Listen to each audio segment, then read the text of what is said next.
Yung nakikita nyo sa picture, nangyari ito noong December 30, 1896, yung pagpatay kay Dr. Jose Rizal. Saan ba siya pinatay? Sa may Bagong Bayan, o mas kilala na ngayon bilang Luneta Park.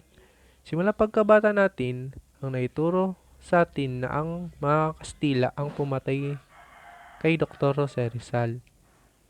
Tama naman, pero hindi masyadong nabigyan pansin o hindi na-emphasize na ang pumatay talaga kay Rizal ay mga kapwa natin Pilipino.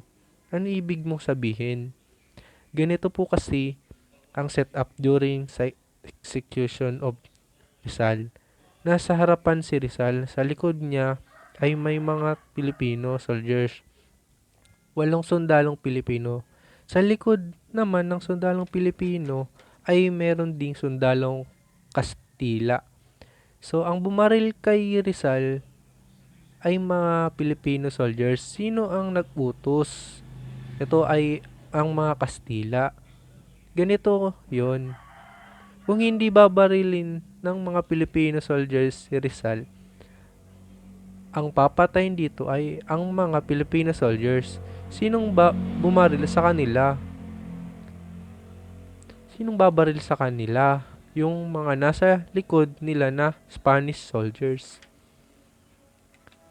Do you imagine that kahit dun sa huling araw ni Rizal, nagmalinis pa rin itong mga Kastila? Sa sobrang konsensya nitong mga sundalong Pilipino natin, yung walong sa kanila ay hindi lahat naglagay ng bala. Isa lang sa kanila ang naglagay ng bala dahil nga sa nakokonsensya sila sa napatayin si Rizal. So, yun yung nangyari during that day.